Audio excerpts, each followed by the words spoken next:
speak moron as well as you, but let me try. What the hell is supposed to do, you moron? It's a moron. That's not against the law. Gun! You fucking moron! Stuff like Batman. Because he is Batman, you moron. What are you, a fucking moron? You moron. Drop dead. Moron. Whoa! Up here, you morons. Stepping morons like yourself. Me down, you moron! Hey, moron! You can go back and check on the Disney stuff. I literally just finished it, but I'll jump in the DeLorean. I've not. To be fair, I've not watched half the films. You guys, I just let you talk about them, and then that's it. you guys are stressing out about watching fucking weekly films. I'm just skating by. When I searched Alien on Disney, and then about fucking 9 fucking films popped up, and I was like, I had to go and Google to get, because I was Alien and Aliens. So I was like, I just had to go and check what year came out first, and I went for Alien. Oh no, Aliens is first. We went for chronological. Right. Well, I'll talk about Alien. You can talk about Aliens then. Well, let's get started into talking about the movies for this week. The movies were my choices, which changed multiple times. So after spending a long time at the airport trying to decide the two best films I wanted to watch, we decided to watch Interstellar and One Flew Over the Cuckoo's Nest, and then we worked out there was nowhere to get them from. But because we're Scottish, a DVD for one of them though, so he could have passed them a bit if he'd told us. That's true. That's very true. But being tight Scotsman, I wasn't paying for another 2 movies, so we decided to change them. We changed them to Warrior and American Psycho. American Psycho was then taken off Netflix or Amazon, whatever one I seen it on, and we never watched that. So, well, one of us watched it, Daniel, didn't we? No, I just made that up. There we go. We've just lost 20 minutes of tonight's recording, Daniel. So I was going to ask you about American Psycho. Oh, I've seen it. Well, we changed from American Psycho to Alien. So this week we are talking about Warrior and Alien. But who can remember what movies we talked about last week? Daniel's choice of Midsummer and something else. And Bruges. Oh, Well, that was it. See now that Ella, because Ella obviously listened to that one because she was mentioned in it. So now she knows the ongoing joke about the fact that we all said she never picked it and she was fuming. Oh, so does she only listen when she's mentioned in it? Believe so. You need to tell her that she's just tell her every week. Just tell her every week, we spoke about you, and then she'll listen for an hour and a half and realise that we never, and then just keep Vincent repeat that every week. He's an extra listener. I'm cool with that because she 100% never picked that film, but she also never sent that message on Instagram as well, Daniel. That was also you. No. She's a strong, independent woman who does her own thing. Or so you tell her. Well, Midsummer, which got a 2.75, and In Bruges, which got a 3.38, and there wasn't as much backlash on that as I thought. I did get a little call out from Chris at What We Watching Tonight about my 2. He wasn't too impressed with that, was he? Nah, he's a long time listener, and he wasn't happy with your score. I don't know. I've not had his feedback yet after he's listened to me, but I'll ask him after this. That's right. We'll need to find out. He has to at least come back to me and say why he thinks In Bruges is much better. Well, let's dive straight into the movies for tonight. Then let's talk about Alien to start with, as I've literally just finished watching it. I did forget about it up until about 5 o'clock this afternoon when I stuck it on. Hopefully, we've all watched the same movie. It is a bit of a minefield, as Sean just said, on Disney. When you type in Alien, there is genuinely about 10 to 12 movies involving Alien. And Sean said last week you can't really tell the difference between Alien and Predator. See, when I was doing my research into which one was correct, I came across obviously all the other films in this franchise, whatever you want to call it. Do you know, this will surprise you, right? I went to the pictures to see Prometheus. And it's the only fucking Alien franchise film that I've seen. How fucking stupid! Why? I can't even remember why I went to the pictures to see that. I had no clue that it links in with this.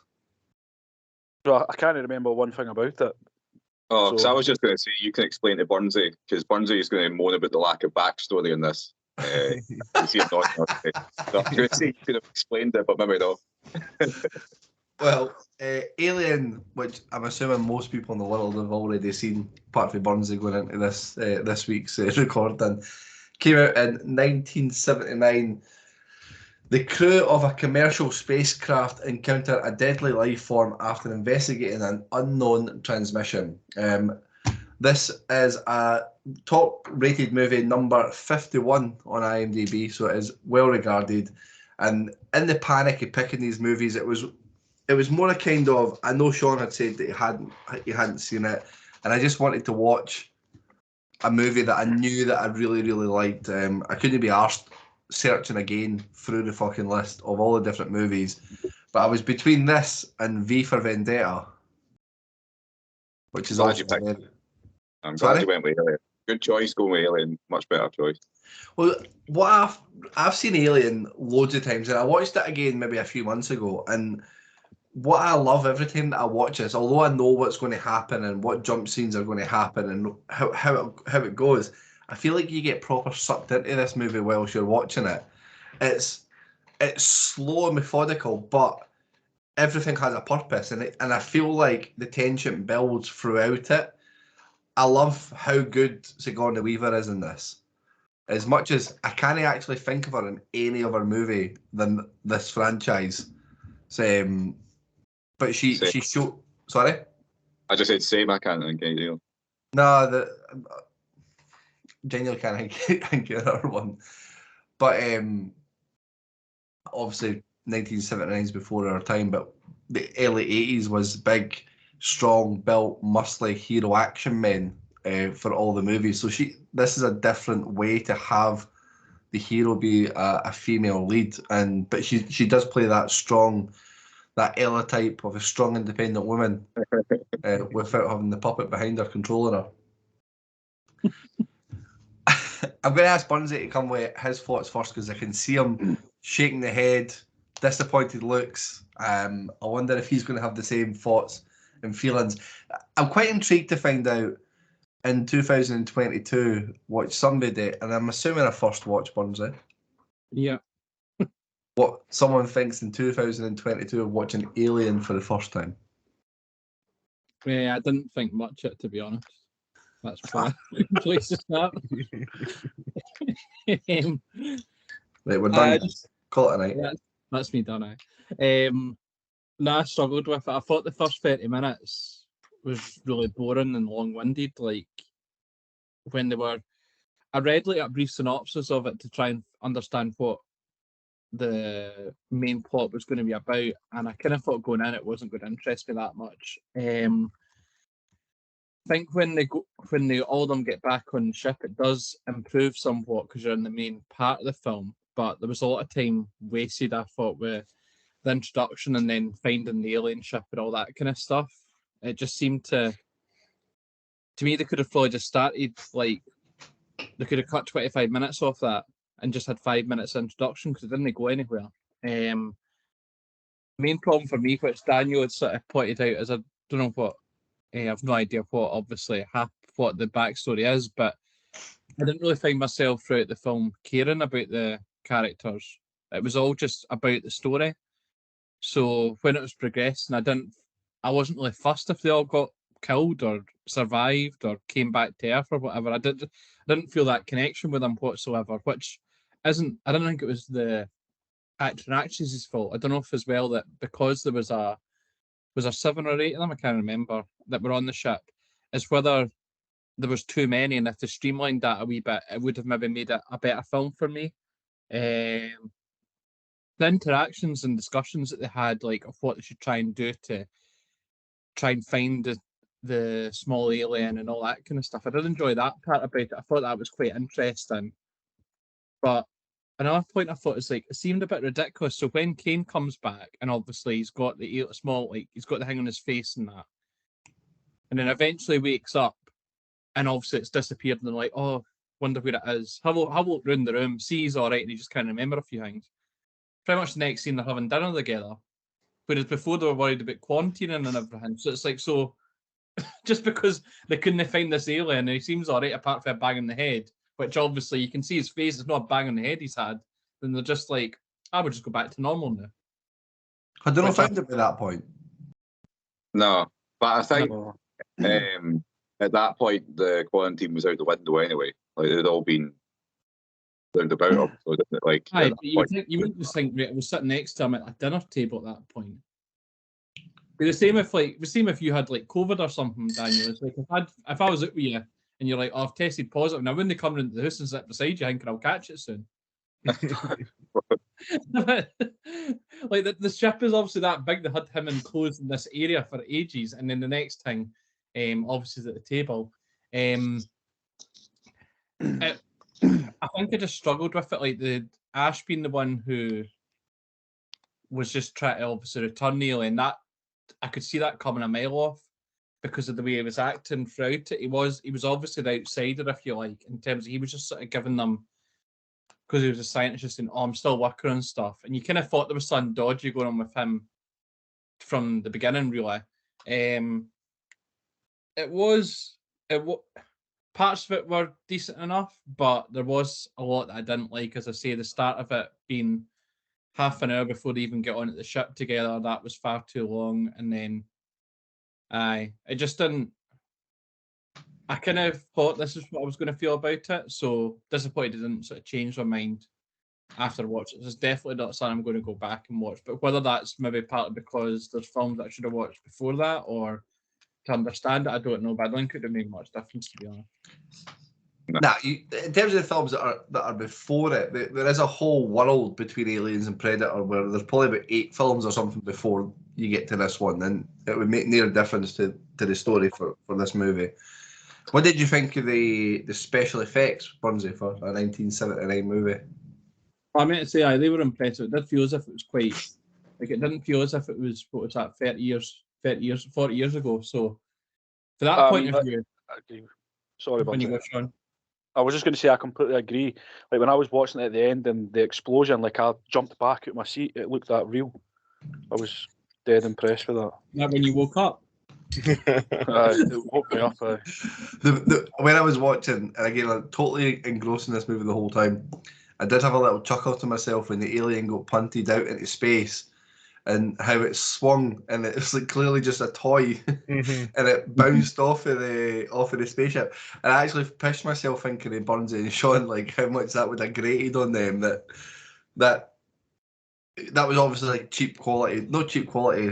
In terms of today's special effects and what we're used to, that bit looks shit. But the alien itself is terrifying, man. I just try to think of being in that scenario of like being in being in the dark, stuck, and you've got this big thing breathing up against your face, stinking. Mm-hmm. You make a good point though about how I actually remembered at the start, obviously how old it was, and then throughout it didn't even once come up that I was thinking I was watching a film 40 years ago. Partly to do obviously the scenes that they had, because I wasn't. You've obviously none of us are ever going to be inside that kind of thing either, so you don't know what the real like the ones today look like, but it did feel as if it could have been set within the last 20 years. I think the issue that more recent movies have when they have their spaceship and they have their alien is there's too much special effects in it. It's everything has to glow and have a purpose and be fancy. Can it not just be a shitty door that all the door needs to do is slide? That's it. Yeah. And you even see one bit where she goes through a door and she has to fucking yank it to get past it because it's not kicked in the way that it should. But the special effects now are so over the top that it takes away a little bit of that dark and scariness of this movie. But we'll come, Daniel, we're going to come to you now to get your thoughts on Alien. First of all, just on the special effects subject, you know my feelings on this. I'm a big fan of using like physical stuff rather than a green screen and actors acting against nothing. And I think that you can always tell. I think this is why modern sci-fi stuff never quite hits home as much as these iconic old sci-fi movies, is because it's an actor acting against nothing. Whereas here you can feel the alien next to the face because there's a fucking thing there, and that I think that's what makes this so much better. That's why Jurassic Park's so good, because it's mostly puppets and no CGI. And that's why Jurassic Park's now shit in the new one. Yeah. But overall, I think it's a great movie. I'd say this is more a horror film than a sci-fi film. It just happens to be set in space. To the opposite of Burnsy, because I kind of thought this would be a talking point. One of my favourite things about this is that you don't find out a backstory. So when you don't find out about how space travel's ever evolved or what the technology's like or anything about these people, it's just about they get being stuck there with a fucking alien on the ship. That's what it's all about. I'm not weird. Obviously, we're called morons reviewing movies for a reason. Like, I don't know my history well enough to know if this is the first of this sort of type. But see that sort of one person at a time gets killed as everyone wanders about in a place where there's a monster. Like now it feels a bit formulaic, but obviously at the time this is something that sort of set that standard, I think, for a monster movie. But I think it's really cool. I think I do sort of get that the start is a bit. The first half hour is a wee bit boring, to be fair. To agree with Burnsy a little bit, and I do actually prefer the sequel. I do think Aliens is slightly better because they really lean into Sigourney Weaver's character in this sort of becomes a badass sort of through the movie. Whereas in Aliens, right from the start, they lean into her being a fucking badass. And I think Burnsy would like the sequel a bit more because she wakes up for the 50-year sleep and you find out about she's going to go to the colony. There's a lot more back story to it. So I think you'd maybe enjoy the sequel. Yeah, a lot more interactive characters, I suppose. Aye, I would say so. But no, I think this is great. I think it's it's perfect for what it is. I think top 50 IMDb is maybe pushing it a little bit. But I very much enjoy it. I think it's great. Jump scares. When you search this on IMDb and you put it up, you get all the taglines and you get all the headlines in the reviews, and it's all like perfect movie, near perfect movie, perfect movie.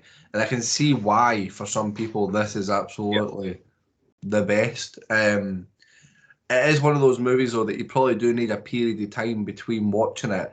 And we've mentioned many times when we've been on this is that it's all about the scene that you set. Like I set the scene with me watching it today, recording, lights were on, blinds were open. It didn't quite have that impact of sitting on at 10 o'clock at night, having all the lights off and turning the volume up. I never had that today. That takes me back a little bit to when I first watched this. So I'd actually played the PlayStation 1 game first, which was fucking terrifying. And I used to play that in the dark. And then you obviously had the wire that you had to sit fucking within 3 feet of your telly. And that made me want to watch the film. And it scared the shit out of me at the time. But I sat in a little room on my own, fucking pitch black, on the little telly, but you really concentrate on with no phone to distract me. Do you know what I mean? So I think at the time, I'd imagine this would have had a huge impact, like going to the cinema to see it and stuff like that for the very first time. But it's funny you make that point, about not having a phone, and I'm so guilty of it. A movie's 90 minutes long, 2 hours long, and I can't check my phone in that time period. It's dead weird. And I'm very much one of these people that if I'm sitting in the room with you and you've got your phone out and we're watching the film, I'll comment and I'll say something to you. But I feel like I'm justifying myself that every now and again I just check. I'll be quick look at mine. Oh, it's an important message. And when in reality it's a fucking, what football player is this? And there's a picture of a football player. A wee NTB. Well, let's bring in Hunter for some of his thoughts. I am kind of going to err more towards Bunsy's views on this. We fist bump there for Bunsy. I mean, don't get me wrong, I'm going to make a little bit of a compliment sandwich for this. It'll be so. Again, like it's been said, that the first sort of half hour, 45 minutes did seem to drag on a bit for me. Kind of what you've been saying now, I did find myself reaching for my phone quite frequently during that because there was nothing to captivate or draw me in. It just seemed like unnecessary. It wasn't even proper tension building. It just it was just like a lot of filler and nonsense. But they could have maybe build up the tension a wee bit better for a wee bit longer. It did sort of kind of see, as you've said, Bunzy, when they get on the planet and they find alien and it latches on, and then that's when it starts building up from there. But that first sort of half hour, building up to that, it just kind of, even I don't obviously if it's maybe the sort of time period of when this was filmed, but even the interactions between the characters at that point felt very robotic. Like there was a lot of kind of, it just didn't seem like there wasn't a lot of enthusiasm or emotion from anyone during that. Again, I suppose they apparently just woke up from, I don't know how long they were meant to be sleeping beforehand. Even at that point, when they all wake up in some sort of biblical fucking ceremony where all the pods open at once and they're all just there in their fucking tighty whities. That's normal. But So again, what happened was funny when they woke up is the next thing you see they're arguing about pay, because there's obviously been something that they've went to sleep arguing about. Aye. And they woke up and continued. Well, that's what I say. You don't go to bed on an argument. You've got to get it resolved. So, right. So then from there, so once the alien comes in, before that, we're talking about the special effects. There's one scene during that sort of first half where those are laughing at. So it's when they're going along and they're using all their spaceship talk, like to whatever they're doing, and it goes to like one cut scene, and it's like the spaceship is meant to be further off in the distance. You can just tell it's like somebody's made it like a poster or whatever. They've just got one wee tiny spaceship like in the distance, so you're meant to see how far it's travelled. And I think that was quite funny. But when the alien comes on, obviously it's a bit sort of kind of, when it's the wee alien, it just pokes to the guy's skin. It's kind of like we just go good and catch it like the cat. And then it obviously the next thing you know, it shed its skin, but then it's come back at something that's like 45 times the size of what it was previously. Like I thought there'd have been a more progressive, or maybe as it ate more of them, it would then get bigger and become stronger. But I just seem to go like from 0 to 100 fucking very quickly. But again, I don't know what the life cycle of the alien is at that point. Well, just on that for the Stranger Things fans amongst us, you've got little the wee funny guy with the Dustin who captures a little alien and then it disappears, and within a day, 2 days, it's a full-grown badass alien. So that same premise in 1979 is still playing true in something that is popular in today. That exactly the same thing. It disappeared really small, and you wonder like, shit, how long is it? It's only been hours to a day to 2 days maybe, and then it's already evolved into this big, massive, fucking huge thing. I think you can get away with it with aliens because say whatever the fuck you want. It's alien. Like, does it follow the same laws? Like, this had 3 sets of metal teeth, like they all came out from inside each other. Just do what you want. You were making me think as well. You ever seen the movie Evolution? Yes. Same thing. Same type of setup. Tiny little microbes, and then 2 days later, fucking dragons. Sorry, Hannah, we jumped into. Kind of what you've said today. So Sigourney Weaver's sort of arc in it is very enjoyable. Well, she is class, and the tension that when it's the full-blown alien and it's sort of picking them off one by one. As you said, at that, you're right, Daniel. It does feel more horror thriller at that point rather than sci-fi, and it does sort of capture in. And as you said, they were the big snarling teeth, the big slivers come down. You're kind of, even now as an adult, it's kind of capturing in. You're a wee bit shitey scared at that point. But what else I've got to say on there? I've completely lost my train of thought now. So kind of just to rein it all back in, I didn't hate it, but I just that first half hour did downgrade it for me. But I don't think there was enough in it for me to follow up on this. Maybe like we've done Planet of the Apes the other week, there was enough in there to want me continue the story. There wasn't enough in there for me to want to go and watch the next set of films in the series. Fair enough. Well, let's see if Sean has the same thoughts as yourself, Hunter. Yeah, more or less. There we go. Done. I'd never, obviously, as you know, I'd never seen this either. I'll be honest, I had pretty low expectations going into it. It's not a kind of type of film that I would particularly go and watch off my own back. Like, if we never had this, I probably would never see this film in my lifetime. It's just not my cup of tea. Obviously, with it being, it was at 79. this came out. So, do you know what I mean? You can start and have a laugh about some of the. I thought the special effects and all that, like the alien aside, were pretty shit, but that's to be expected. So I'm not going to be too harsh in that regard. Although I did laugh, like when the wee alien kind of came out of what looked like an octopus or whatever. It then like scooted across the table like it had just been rolled backwards, like mind those toys. It had been rolled backwards and just let go, and then it just shot away. I did find that quite funny. I obviously don't think that's the kind of impact that they were going for, but pretty much the What same. did you as think kind of the shape of the alien? I thought that would have came up. the shape of it, like the full grown one, or No, the wee one when it pops out just looks like a big bobby. it didn't look like well, I suppose who am I to say what a fucking alien looks like? But it's very similar to Burnsy and Hunter. I just kind of felt it was just very, very slow.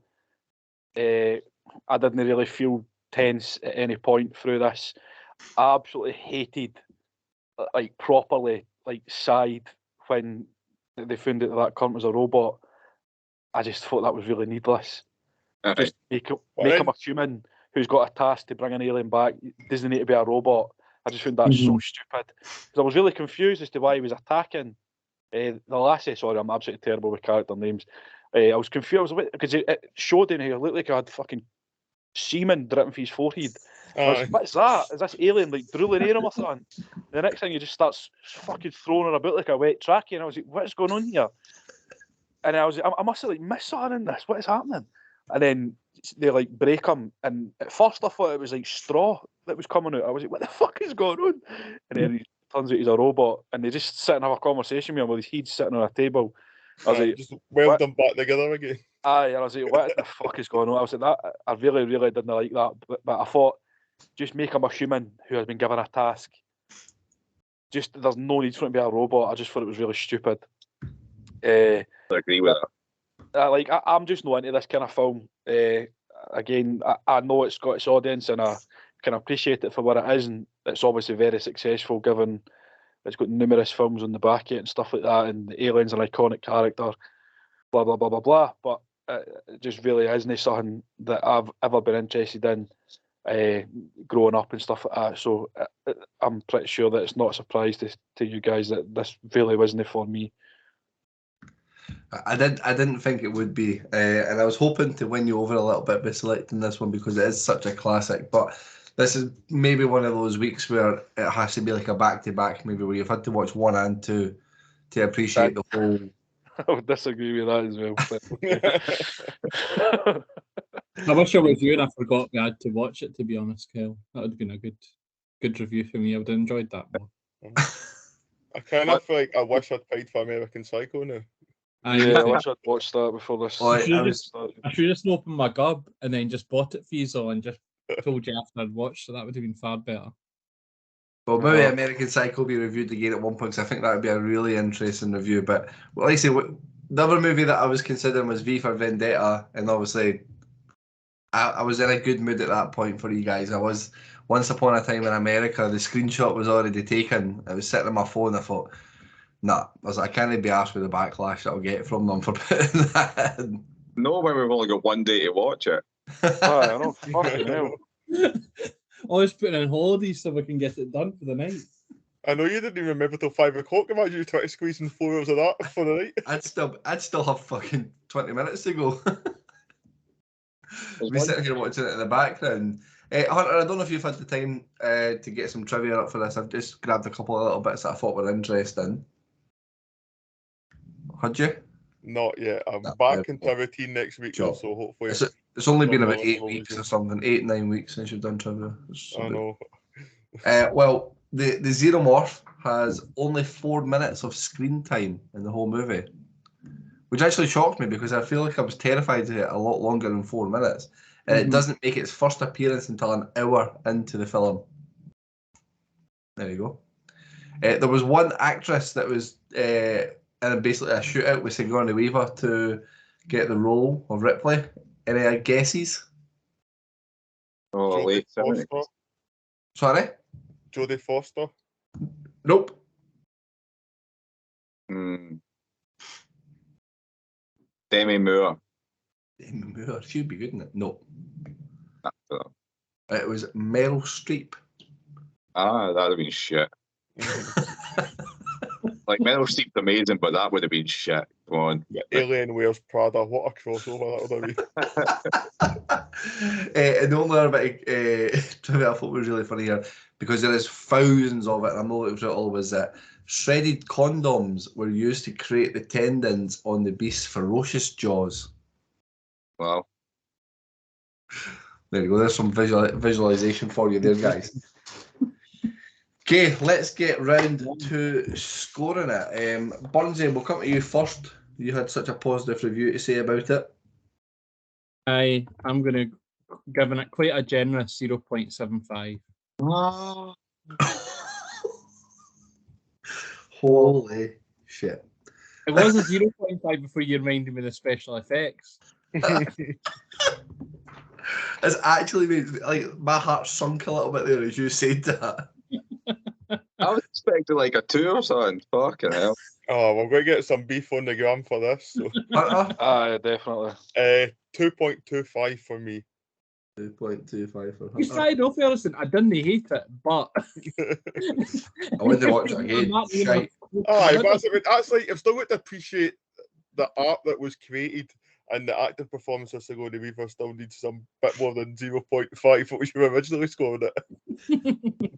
Wow. Daniel? A 4.25. 4.25. Sean? You can tell I don't fucking plan my scores beforehand. I'm going to go for a 1.5. A 1.5, and then I'm going to give it a 4.5. It's very contrasting, guys. Two absolutely shite scores, two great scores, and then Hunter sitting on the fence in the middle. It's been a while since I had abuse on Instagram, so this will maybe start. This is honestly why I love the way that we do this, because in terms of historical for this movie, it should be a 4.5 to a 5, right? But actually, Burns and Sean just didn't enjoy it as much, so fair enough. Like, they should score it the way that they've scored it. Go on, Burns, what does that give us an overall score? I wasn't listening to your score, so I need you to tell me again. It was a 4.5. 4.5 for me, yeah. Take your It's a time. 2.65 overall. A 2.65. So, Daniel, just for when we're doing this on Instagram, we should maybe put some of the movies that we've got that are better than this.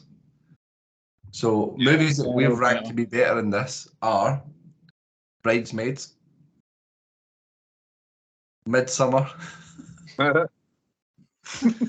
What We Do in the Shadows, and it's joint 86 alongside Beauty and the Beast.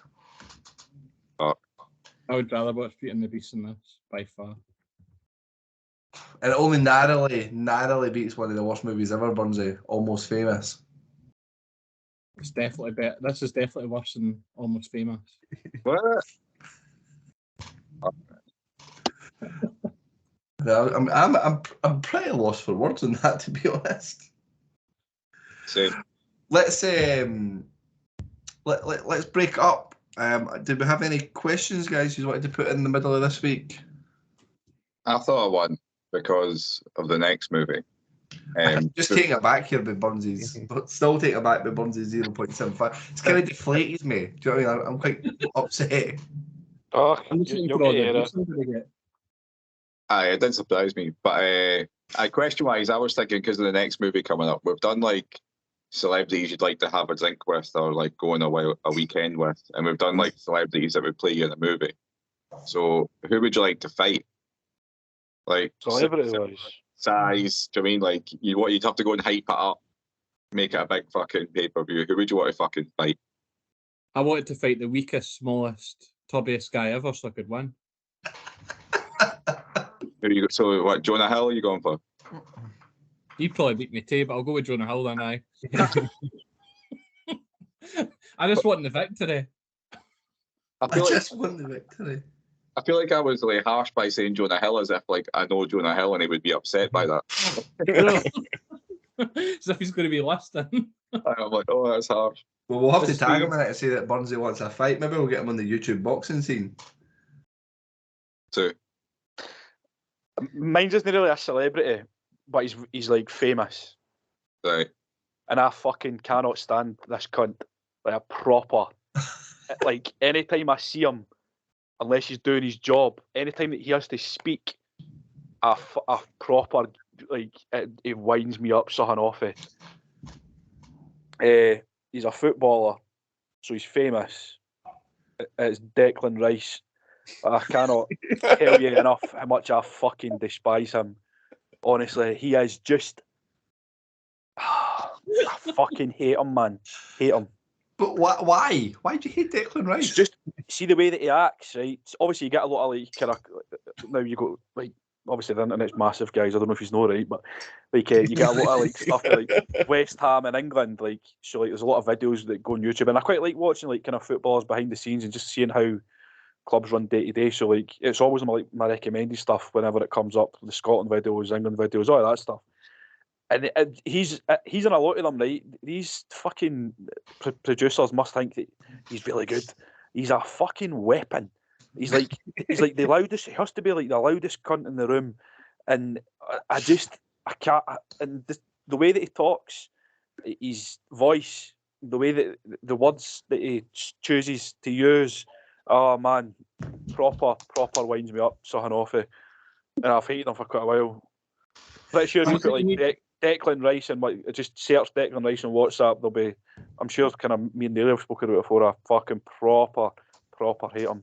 I feel like this would be like a counselling session for you, Sean. You've got something off your chest there. Nah, I mean everybody dislikes somebody. I just dislike Declan Rice. Like if he ever signed for Celtic, I would love him. I would protest it. I would do need to worry about that, Sean. I don't think he's going to sign for Celtic anytime. No, I mean like when he's in his 30s, whatever, right? But it's not going to happen now, obviously, thank fuck. Didn't need him. But I would proper be raging. I just think he's really dislike. Maybe you haven't noticed. Go and watch some of the videos on YouTube after this. I'll find some and I'll put them in the chat. They're a fucking weapon. And do you know what, Daniel? Your boy Mason Mount, he's like their best pals. And I don't mind Mason Mount. He seems like a wee sound guy. But Declan Rice is just unfucking bearable, man. Honestly. I don't know if I've got the hatred towards somebody to top how Sean's taken that.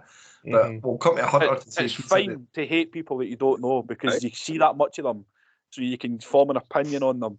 But he proper plays up to the camera and all that kind of stuff when he's on these things. And like that fucking thing he done on Twitter, right, where they had these wee things. I don't know if you guys. Aye, and he sang Rice, Rice, baby, going fucking honestly. It's so embarrassing, man. He's such a helmet. Total helmet. Oh, I think Declan Rice is a weapon. That's a good shout for the podcasting. Aye, or a helmet, one of the two. No, Declan Rice is a fucking weapon. Who figured to get that? So I would love to fight Declan Rice, and I actually fancy my chances. And I've never been in a fight in my life.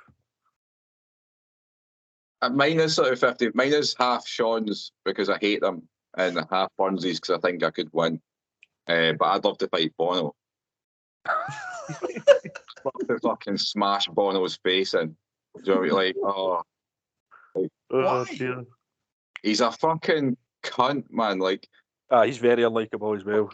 Hundreds of millions, and he just fucking he's give all your money to other stuff. I'll do fuck all. I hate him. I don't know. There's something about him. Like I'm just always. There will be a lot of people who back you up on that because everybody that's got an iPhone currently has no choice but to have a U2 album on it, and you can't delete it. It's just I can't remember. They gave everybody with iTunes a free U2 album, and you can't get rid of it. That's outrageous. It's a good enough reason to fight him at that point. Oh, he's just a vile wee man. I think he's just a wee fucking wank. Hate him. So I'd love to fight Bono. Bono, a different Hunter. Right, for me, I'm going somebody from people from the film world and people from the celebrity world. And for me, I'm taking on two sets of brothers. I'm going to take on the Franco Brothers and then the Paul Brothers. That's what I've had enough of both of them. The Paul Brothers can go. Well, they're not used to fighting real fighters anyway, so they've taken the fight, they bought they money, they'll fucking turn up. I've just got a image in my head of like a WWE style match, like a gauntlet match where Hunter just going through all four of them back to back. He's starting to win too easy against the Francos, so they make that against the Pauls, wee tornado tag. They're both in at the same time. That would do numbers. That pay-per-view, by the way. Live at the Adobe Hall. Well, for me, like the one that jumped straight to my head when you asked this question, he's the biggest patient in the world. If you ever watch any content of him talking, it's Will Smith's son, Jaden. Yeah. He is a gimp. I can't stand him. It's one of those ones where I used to watch the stuff that he says, and it would rile myself up listening to him. And it's got to that point now where I've totally just no care in the world to whatever he says. Like, I couldn't tell you anything that's happened recently, but I just feel like I'd love to punch his face in. And he's one of those boys where you could be, let's say you're 18 and you're out getting your bottle of Buckfast and your case of Tennants for the weekend, and he'll see you buying them, and you walk past him, he'll stop you and tell you how you could have done better with your life and how you could have donated that money and how that money could have turned it into an investment. And he's just a patronising wee prick that I would love to punch in the face. I agree. I think they've all been good choices. I feel like I made your choice for you once. You see, now that you've had some time, have you thought of someone? Nah, I've not really got MD in mind that I could think I'd want to smash their face in. Yeah. Do you know who I think you should I've got punch a in? very... So I was just going to suggest, if we went for someone past and present, I'd like to see in a 1v1 versus Paul Bearer. That'd be good. Here, recently... versus Mr. Bean. That'd be good. I'm saying Nolan Atkinson would be good. Recently, at the And top of my I'll list... shaves their eyebrows match. Sorry, Daniel. I was just going to say, recently, the Queen's Park announcer is my fucking sworn enemy. I fucking hate that. Queen's Park moved Stenny, and he's the most annoying announcer that I've ever. Oh, fuck me. He goes on for fucking ages. I hate him. There's only been one match and I already hate him. I've got a very close second, and he's just popped into my head. Jake Humphrey. Okay. You hate him, actually. He called podcasts niche the other, like, a month ago on Twitter and had to delete it because everybody was calling him a fucking weapon. How can he be niche? He's not got a podcast himself, and he's been on podcasts and everything. The podcast of X. Aye, that's it. I listened to one of those podcasts. I turned it off after 5 minutes because I couldn't be bothered answering him anymore. He started off with asking somebody a question what his podcast means. But you're the one that has the podcast. You should know what the actual meaning of your podcast is, you fucking idiot. He would literally sit and eat himself for dinner. He loves himself. That he's so hard to watch, man. Oh, well, and give me the whole cast of Love Island. I've never watched it, but they seem like dicks, so I'd fight anyone for there. I'm hoping you'll hurry up because I want to watch it soon. I know, I got to move on. Do you know what? I thought one name was going to pop up. It's a guy that is on everybody's social media and every possible page that you click on. But he is a fighter by trade, that Andrew Tate. He's annoying. I just didn't give him time of day. He's a fucking weapon. He runs one of those kind of pyramid schemes where he'll teach you how to earn loads of money, but the way that you earn loads of money is by reposting and posting out all his content and all his clips and all his face. So every bit that I go through on Instagram or Twitter, every couple of pages is just a video of him talking, and he's all over my social media. His views are all bullshit. He's just basically saying this stuff to get his videos out there. So there's no point fighting him because he's a champion kickboxer, so you'd probably die. So I'm not surprised he's not made the list. Well, I was like, he'd make the list of, like, if he had his hands bent and legs tied, and then I could fight and punch his head in. But no, he's an absolute knob in the highest proportion. Are you not like a fucking 4th degree black belt now? I saw your fucking Facebook post. But he's a big boy. I know my limits. I think I need to lose about 8 stone to even attempt it. Well, I mean, not one of us would call him an arsehole to his face. Let's be honest here. He's He did. I seen a video, and he's at that level at the moment for me where I'll watch some of it to get riled up. He's not quite hit the Jaden Smith section where I'm actually no interested at all now. But he did a story about being in a queue to buy some like chicken or something at a takeaway place, and these three guys got out of a car and just walked bars right to the front of the queue and skipped the whole queue. Big burly men, and his missus at the time that he refers to very derogatory, says to him like, "You're not going to do something about this," and he was like, "Nah." He's like, "Then he put me in a situation." But then a couple two in front, the woman had mouthed off to these three guys for skipping the queue, which is probably quite a rightly thing. And the woman and the man just got melted off of these three guys. And Andrew Tate then turns to the missus at that time and tells her in no uncertain terms how he'll never stand up for her in public because that kind of thing can happen. And she's nothing but this and she's nothing but that. I was like, how did you make that her problem? But he's that type of guy. Fuck that cunt. Most of that went exactly how I expected. I didn't expect a 4-minute rant about Declan Rice. That's made my night. So I'm just going to bombard that chat with Declan Rice shit now. Aye.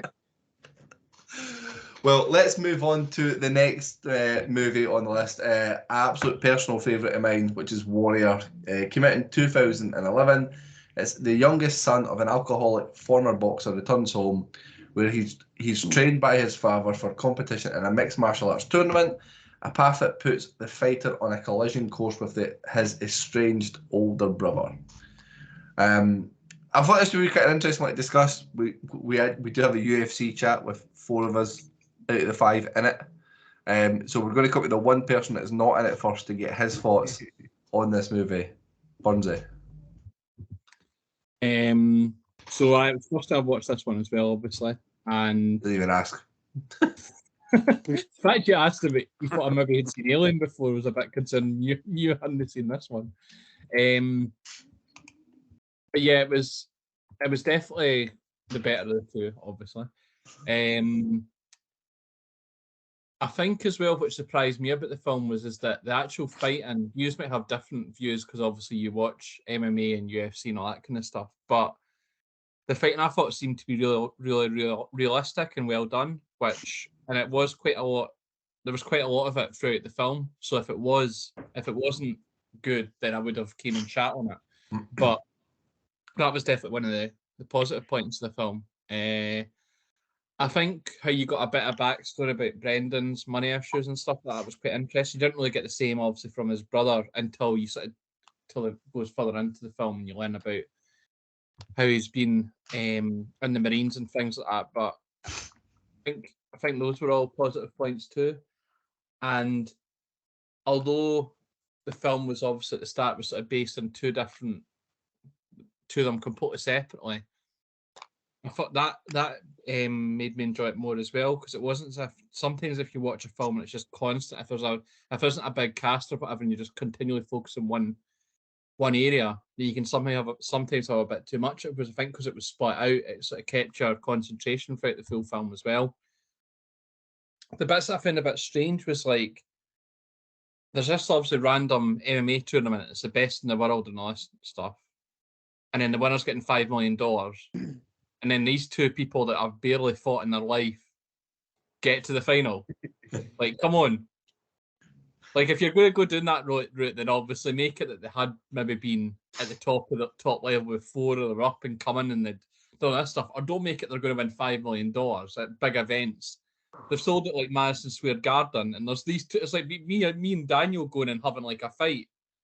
They have fought though. Yeah. Sorry? They have fought. Brendan was in the UFC and his brother was an undefeated wrestler. He was going for that Greek thingy record. I think what Burns is saying is two unknowns, basically, not household names. What was meant to be the top six. Unknown, obviously, the teacher guy, he had like obviously had fights when he was younger, and he'd quit and became a teacher. It's not as if he was like somebody that it was believable that he was going to. But he that's what I'm saying. He was a UFC fighter. He fought at that level. and then Aye, but he done stopped it it. obviously. Oh, Stopped had it he? for the Right. missus. Aye, Oh, he I got didn't realise. he got badly hurt in the ring, and Right. the missus made him stop it. And he became a teacher, but he still did his backyard fighting in the background because it kind of essentially never left him, and he needed him to make more money. Oh, sorry, I missed that point then, so you can just take half the stuff I said back then.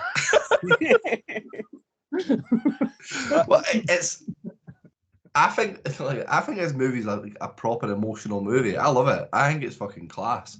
There is obviously plot holes throughout it, right? And there's little bits where you're like, that just wouldn't happen.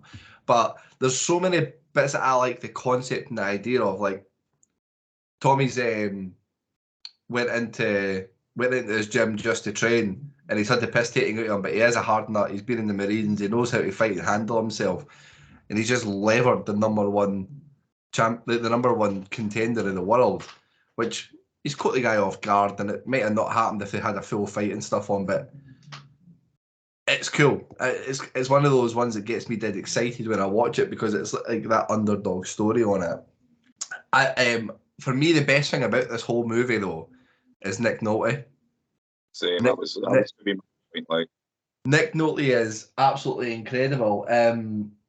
Just the way that he is throughout it, and to not go into like a personal rant about my life, right? So obviously we mentioned loads. Obviously, I've done Taekwondo all my life, and one of the things that, and my big brother was a champion karate fighter and stuff. Like we did contrasting martial arts alongside each other, and I grew up in a scenario where my dad didn't attend any of my Taekwondo stuff, but went to my brother's. So I've got a similarity where there was a favouritism in there, and I just wanted that approval. And the one tournament that I got him to come to watch me, I won. But he left when I got to the semi-final. He just had enough and went home. So it's like, I understand from Brendan's point of view where the storyline goes that he stayed with his dad after his brother went away so that he can win the approval and he can get the affection. But he had an abusive father that just never cared for him and never gave him that. So there is a lot of background emotion that goes in when I'm watching it. Not to totally depress you guys with my life. But I think it's there's so many parts of it where you feel sorry for a dad, but you need to keep remembering that he beat up their mum and he was abusive and he was controlling, and he's had these two people that should be world champion fighters that he's trained because he's obviously got that training aspect of him, but he's actually ruined their personalities and he's ruined their upbringing to make himself fulfilled. When he there's a couple of points that really trigger me when I watch this. The bit where he goes to see Brendan and he talks about he's 1,000 days sober, he's really trying, he wants to make it work, and then he sees his granddaughters for the first time, and to me that's like such a difficult thing to watch because Brendan's really not heartless with him, but heartless, probably heartless is the word, sorry, but he's resentful to what he knows his dad's really like, so he still shuts him off at that point. And the second point is, as much as Tommy hates him throughout it, when Brendan breaks his shoulder or dislocates his shoulder, all he wants is his dad and he can't find him. You see that bit where he's like looking for him. So yeah, those trigger me as emotional points. And I agree watching this film every time, and I've probably seen this film about 30 times.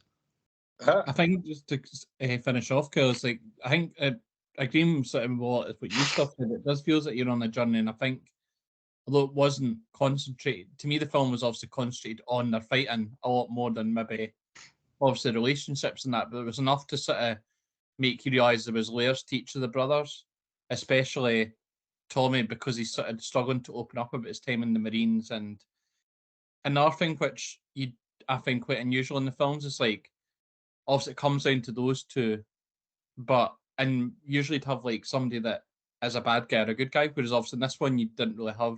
They both came across as decent people, and you were sort of you didn't have a preference, which is it's a bit a different way for a film to go down, because usually if something ends with a fight, that it's like somebody's been in the wrong or whatever, or yeah, and I think it's designed in that way.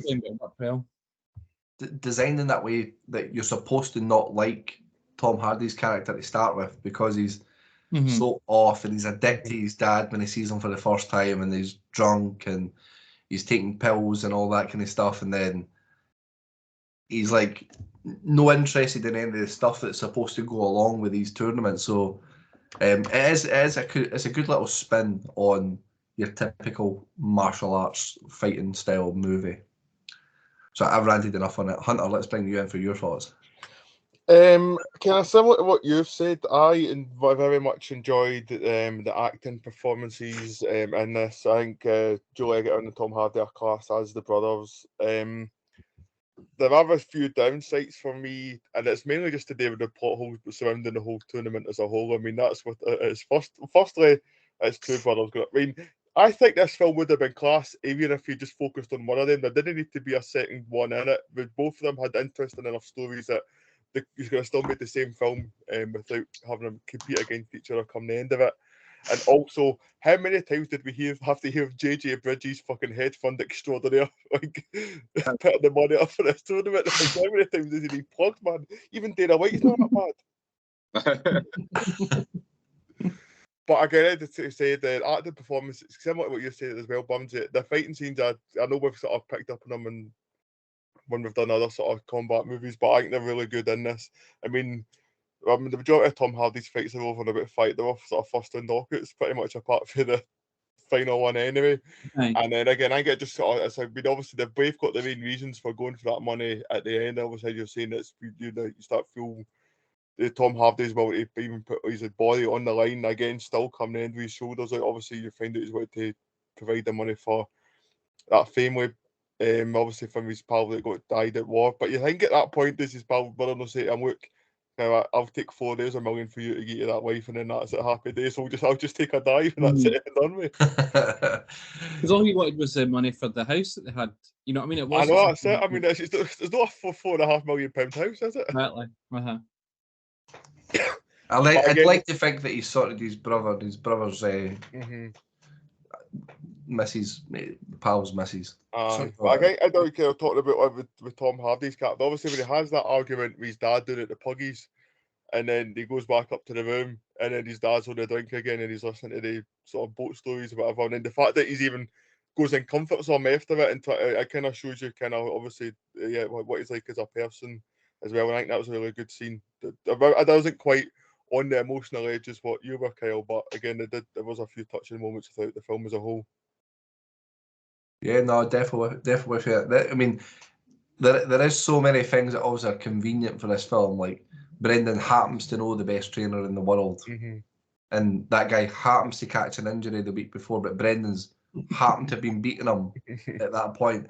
Because when I seen that, I'm like, well, if Brendan's been tatting him out, beating him in all the races, he's athletically better than him. Why do you not just stick Brendan in? Why did there have to be this injury? Could we not have had? Because that bit to me feels convenient as fuck. Why not have them spar and Brendan breaks his arm or something, or like make it earn it other than he just begged to get in and they've pulled some strings for him.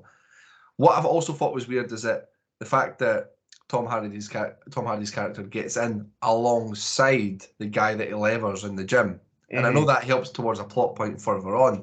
But with these types of tournaments, you would think that it would only have so many people from certain places and certain disciplines or something. The other thing I was going to say was, watching it, I was like, that guy looks awfully like Kurt Angle. I was I fucking Googled it halfway through. I was like, Kurt Angle. When I very first watched this, I was like, I recognise that guy. He looks like a machine though in this, eh? He does. Aye, this was in his TNA days. He was in good shape here, like. But so when I watched this, and I was fully expecting it to come up and say, in this conversation, and it might still do from Sean, that there's no way Brendan would have won that fight because any self-respecting referee would have probably called it off. Well, he would have won the fight. He would have won the fight as a technical knockout because he dislocated his shoulder. I was going to bring it up. So that would have still went down as a Brendan win because he done that. It's like the Conor McGregor leg break. Although, and I've said this in our chat, I do not agree with it because he never checked Conor McGregor's kick that led to his ankle breaking or leg breaking. But it's the same kind of thing. If you inflict that injury, if you basically inflict an injury upon your opponent that they cannot continue, it goes down to you as a technical. Excuse me, like the fight of the weekend, Yair Rodriguez against Ortega, his shoulder popped out, exactly the same kind of thing, and Rodriguez got the TKO for it. So I think. Sorry, I totally went off and one there. Sorry. Didn't even cross my mind, that. But I think more what Kyle was saying was that Tommy was on top of him. Fucking, it would probably been stopped in the first round, essentially, before he even got to the shoulder. He wouldn't have even got past the first fight if the referees were doing their jobs and it wasn't a film. Which I was going to bring all that stuff up, but because I was kind of worried about like how the fights were going to transpire. I've never kind of. I was kind of worried it was going to be quite kind of like Rocky, and I thought some moments of it were. I thought Brendan's fights were all one-sided, and he's managed to basically get a submission towards. I didn't particularly like that. I would have liked him to have a bit of success because he's won the tournament. So obviously that was what they had planned. So make him. Like, he's obviously in the film. He's obviously meant to be a very accomplished, good MMA fighter. Don't have him get battered for the majority of the fight and then come back and get a submission. Like have a bit of success. That's how these fights actually go in real life. And the thing with shoulder popping out, like you can clearly see it. He's got one arm down. He's only swinging with one arm. And I hate to sound like this guy, but the referee stopped it in real life. The fights would have been stopped so much sooner in Brendan's side because he was getting pulverised. But obviously it wouldn't have made a good film. But I just think that they could have tweaked that a bit and made it a bit more even, but they would have still had that suspense. And I wanted Brendan to win all the way. Like I was proper buying into that and rooting for him. They leaned too much into the Brendan's got heart storyline. And they planted the seeds for that earlier about you'll have to take me out on a stretcher, or you'll have to kill me to get out of there, and that. And then Frank Grillo's character being like, oh, like, that's what I'm worried about, and the missus saying that she's worried that he'll no stop, and you knew he was going to get pummeled, and he was going to ride it through and sneak a win, and I suppose it is within the realm of possibility that some folk can just receive loads of damage for a long time and then sneak it in, they can, in an MMA world. But you're talking about, so this was over, was it 3 nights? Was it 2? Was it 2 nights? So they've had 2 fights on the first night, and he was battered in both of them. Right, fair enough. Came back and won a submission, but the Kurt Angle literally fucking proper done him in. Ragged on him about the ring. Like proper done him in. He's managed to get a submission. You just couldn't, like the energy levels to do that, and even that you've been battered. You somehow want to then go and face a fight. I don't know how long the actual final was after it in terms of time. I'm talking about it as if it was a real event, but it just I don't think they needed to kind of do it like that.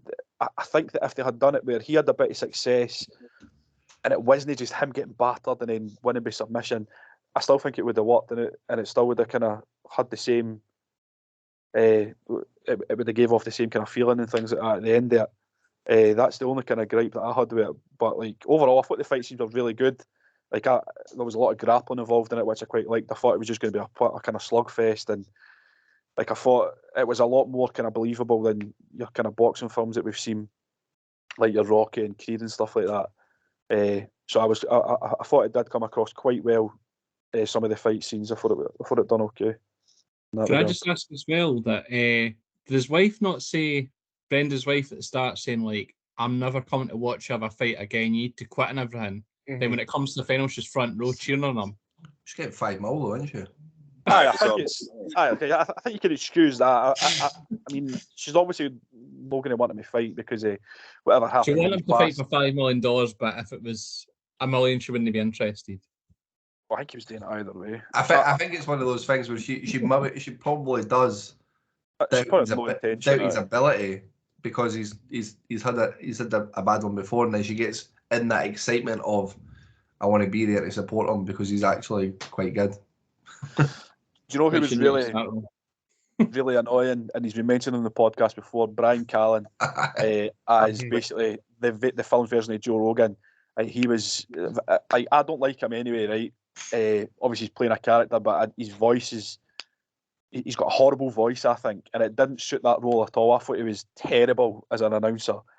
I can understand why they've had him in, because I know that even back then he was on the MMA scene, whether it be talk shows or podcasts, whatever it is. But his voice was just like horrible, and I didn't like it. I loved the fact that they had John Anik on it. I thought John Anik should have been on the commentary in the film instead of doing the presenting on the TV show. I love John Anik. And it was good that they had a couple of guys. I don't know if he's noticed, but I don't know if some of you might know him, but they had Anthony Johnson. He fought Brendan in the first round. Yeah. He was the first. So it was quite cool to see him. They had obviously Stefan Bonner beside John Anik on the thing. So it was nice that they had these guys in who were obviously, I think Anthony Johnson would have been relatively early on in his kind of career at that point, but like Stefan Bonner was a household name, Rashad Evans was a household name, so it's good that they had these guys in who no doubt would have had some input on set about how these events are put together and things like that. And I just love the idea of it, like an actual tournament. It's not done, certainly in the UFC anyway, it's not done enough nowadays, like that tournament style, maybe not over 2 nights, but I just like the idea of like a kind of knockout tournament style. And so I really like this film. I don't know if you can tell, but I did really enjoy it. This first time you watched it? Aye, first time I'd watched it. Aye. Wow. I'd been meaning to watch it in the past, but I just never ever got around to it. But I could actually say this to Kyle when we were gaming. The Netflix, the synopsis of this just basically said that like just tells that the brothers need to fight each other, which was a bit annoying. You always knew it was going to go to that anyway, but it just takes away that kind of just that what might happen, whereas you know that they're both going to get through all the fights and then face off. And then Kyle brought up a point about the poster, which I'll let him talk about later on. But that was kind of annoying. I don't like that. I think Netflix need to take that down. If you're listening, Netflix, please take that down for anybody in future.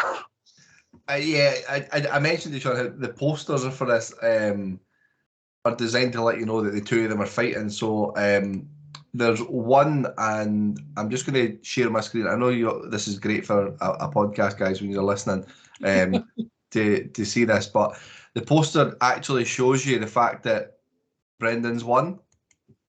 So you can actually for fuck's sake. You can actually this was one of the first posters I remember seeing of it, where and if you just Google Warrior poster, you will see Brendan walking with Tom Hardy face all smashed in, shoulders holding onto his arm, and he's cuddled into Brendan as they're walking off the ring. So it just tells you that they two have had a fight and Brendan's won. And then you've also got the main poster, which is the two of them standing side by side with the word Warrior down the middle. Yeah.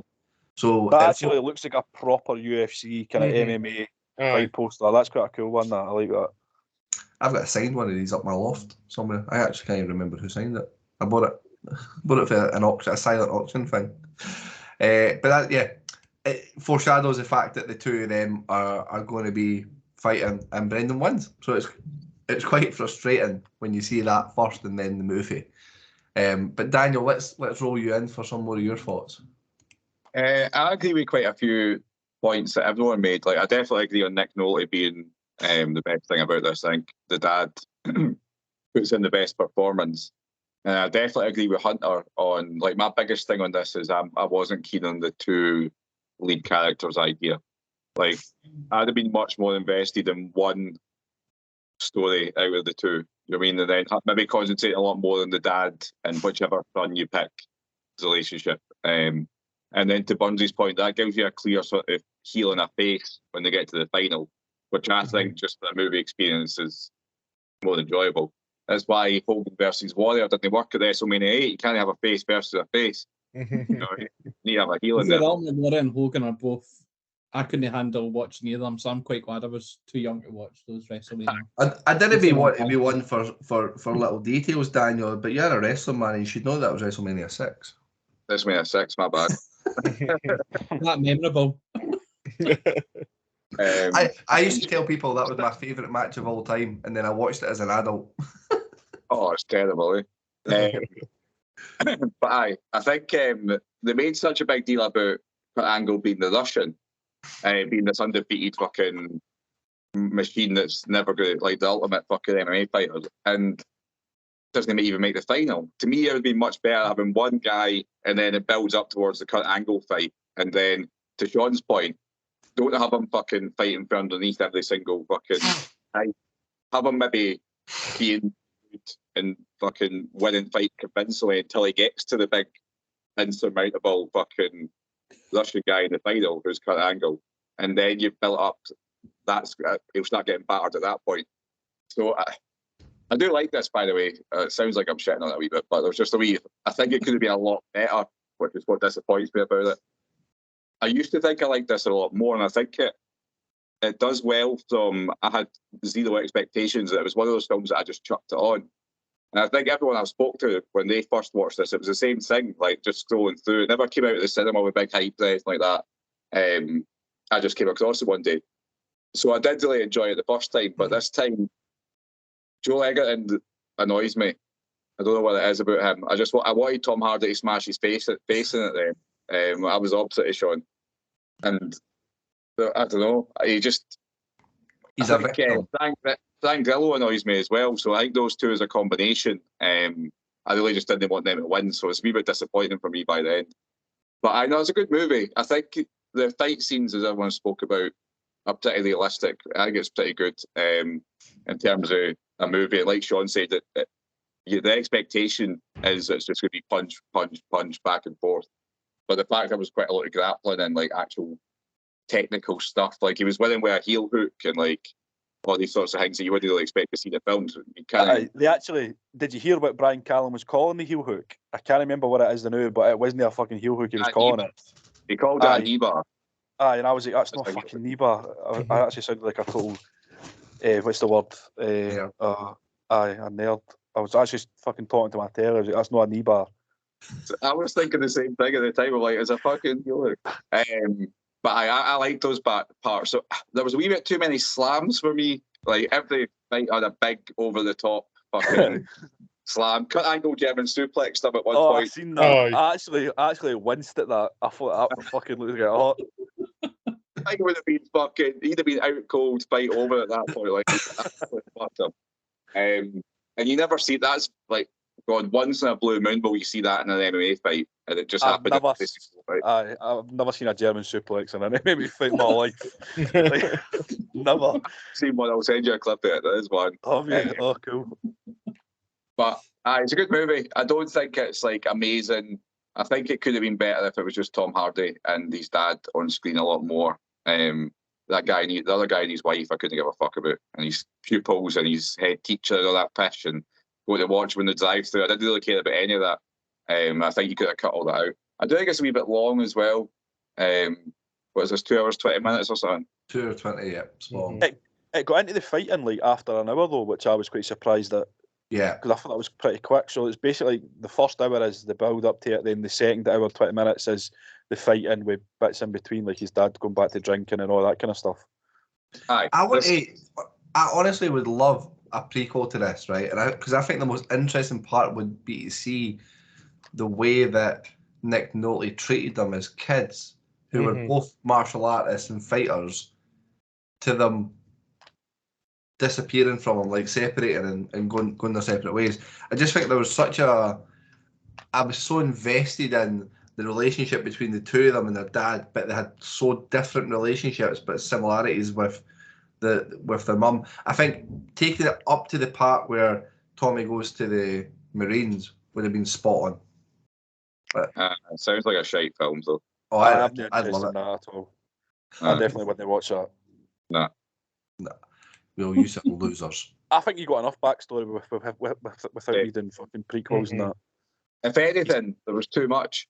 If anything, there was too much backstory. Like, wait, who's that guy on YouTube? He's the guy that saved me for the water. I just happened to recognise his face, and I had to go and find an old tape to match up his face. And it never even looked like him. Who's that? Looks fuck all like him. That is a weird one. I thought it would get brought up the fact that in the age that it's set in, that nobody could work out that they were brothers, or that one of them. Oh no! Like, surely that would have came out a lot sooner than that, because they mentioned his dad. His dad gets mentioned by the commentators and stuff, like they know who he is. I feel like that wouldn't fly these days. Like you couldn't accidentally have a UFC fight where two brothers fight and nobody knew it. Yeah. You got to think of the insurance that you've got, the documents you've got to submit before entering these types of tournaments. Surely somebody's flagged up at one point, they've got the same data here. You could have also done without, like, before the final, the breaking news. It's like, this guy's actually AWOL and he's going to get arrested by the, like, come on, man. Like, you would That was shit because he did nothing with that. They did nothing. You don't see him get lit. He just walks away and that's the end of the movie. Like, yeah. If it was that serious an offence, they would like arrest him there and then. They wouldn't fucking wait till after the fight. Aye, that was my big issue with it. Yeah, they're giving the courtesy of the fight. But did they really need to go down that part of the storyline though? Can they not just have him be a hero that saved people from them and then he gets discharged for the army? Aye, as I'm saying, it was needless. Absolutely needless. Yeah, no, I'll give you that. Before you start to shit on it anymore, Wales' scores are going to be relatively high. I think we should head to scoring. I've not looked through trivia, and obviously the man that deals with trivia has not bothered his arse with it yet again. So we'll just skip by. There was one here that says about the TV show Kingdom. I don't know if anybody else has watched that. Frank Grillo plays. Sorry? I've watched the first series. I actually went and Googled because I thought maybe that TV show Kingdom is based on like Frank Grillo's character in it, but there's two different characters. Well, Frank Grillo plays a UFC coach. But it's really good show. Brian Callen is also in it, but he plays like a sleazy promoter. That's him just playing himself though. He's a Predator. It turns out, guys, I did actually get to see Predator this week. It was just in the form of Brian Callen. Brian Callen, the Predator. It did say here, and you guys as the MMA fans will know better, the character Koba is loosely based on real life mixed martial artist Fedor. Yes. Yep, I knew it. I could tell straight away. But again, Fedor's a heavyweight and they're a massive, massive guy. I can understand what they were doing with it. And in 2011, I believe that's when he was at his peak. I think at that point, he maybe only lost one fight, which was early on. And he was like this because he only first fought in America in like 2008. So he'd done all his fighting in like Japan and Russia. So he was like this kind of like unknown, and he never fought in the UFC ever. So he was like, but he's regarded as like the best heavyweight ever. So I kind of could see what they were doing with that. With the whole thing is he's finally leaving Russia to fight in America and stuff like that. Well, it's good. Kurt Angle did well in it, even though he didn't speak. Mm-hmm. I like that though. If you had him talking, it just takes away that he's like it just takes away that kind of aura of him. Okay. Well, listen. Let's shoot straight to the scoring. I'm going to kick it off. It has an absolute personal touch for me as well. So I'm giving it a 5 out of 5. Burnsy? 3.5 for me. 3.5. Hunter? 3.5 for me as well. 3.5. You like to be straight in the middle at some point, sir. Daniel? 3.25 for me. 3.25. And Sean? 4. 4 for Sean. Jesus Christ, guys, we've done well here. Burnsy, what does that then do for our leaderboard? I'll need to open my calculator because I closed it off after the last one, so it'll just be a second. You just have to wait. The accountant has been given 5 numbers and he's fucking sweating. That overall is a 3.85. A 3.85. So 3.85 brings us slap bang on the joint 29th.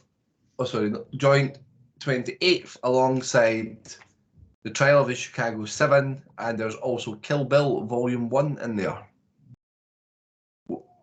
We've rated a boxing movie just higher than it. The Fighter is just higher. I think that's a bit high for this. I think your score's skewed it a wee bit. Aye, I prefer this to The Fighter. Like I probably scored The Fighter higher. I don't know, but I prefer this to The Fighter. I think the fighting in this is better than The Fighter. Yeah, but Christian Bale's acting performance in The Fighter carries that film. Aye, the story's better than The Fighter. Is there any boxing film that has good fight scenes in it? I was interested actually. I was thinking about this the other day. Have you ever seen Southpaw with Jake Gyllenhaal? Yes. Ah, that's all right. I think I might have actually. I don't know. Have I? I don't mean, think it's I have. not the best, but I feel like that one's quite relatively realistic. I think the Creed movies are all right. I've only seen the first one, and I can't even really remember the fight scene standing out that much. Aye, him and Tony Bellew in the first one I thought was quite good. Well, some research for you to do. Usually, Maybe we can put that on Instagram, Daniel, and ask the question, get some recommendations. best fight scenes in movies. Because there's boxing movies that I've still not seen. Raging Bull being one of them. What? Cinderella Man's a boxing movie as well, isn't it? Never seen that. I've not seen that. Never seen that. There's one. Is it a Hurricane as well? Never seen it. So, Because you keep watching Warrior 30 times over rather than watching something else. I meant to say, what I think, not a lot of people know this movie. What fucks me off when I say to people, well, have you seen Warrior? They're like, oh yeah, I love that. All the gangs and stuff that went around New York. I'm like, no, that's Warriors. This is Warrior. This is much better. Well, that does bring us to the end of my picks. It was a long, tedious week trying to actually get movies. I don't know how it was so difficult to get 2 movies to watch. But we've had an even longer and even more tedious scenario trying to get the movies for next week. If you remember, for listening, guys, we had the TV schedule movies that we're going to be watching for our next week. We still haven't decided what that looks like. So there will be movies popping up on Instagram over the next few days. Please get involved with some voting. Help us select what movies we're going to watch. Can't even remember what was on the list, guys, that we had a look at. But I think that was like this week's schedule, so it'll be all different from next week's anyway. So, sorry, Daniel will say that Ella got them and he'll handpick all the movies he wants us to watch. Well, let's spin the wheel to see what the category is going to be for the week after. Let's just hope that it's me again. Give us sport.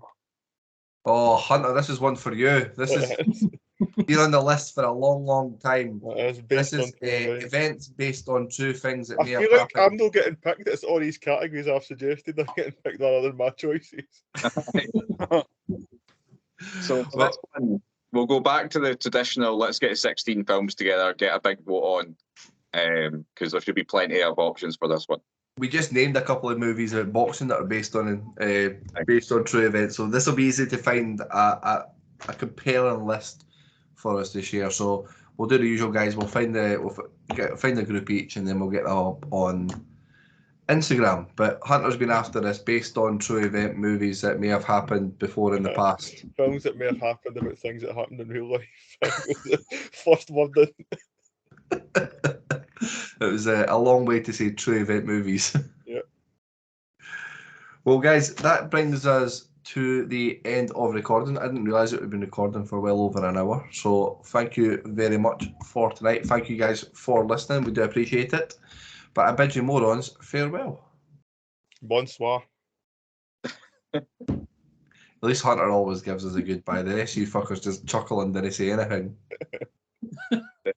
Declan Rice as a weapon, that's still fucking making me laugh. There was proper venom behind the way Sean was talking about it as well, wasn't there? Oh, let's get that clip and try and find a way to... Sorry I don't speak moron as well as you, but let me try. What the hell is supposed to do, you moron? It's a moron. That's not against the law. Gun, you fucking moron. Stuff like Batman. Because he is Batman, you moron. What are you, a fucking moron? Huh? You moron. Drop dead. Moron. Whoa! Up here, you morons. Stepping morons like yourself. Me down, you moron! Hey, moron! Bid you farewell and good luck, morons. Bye.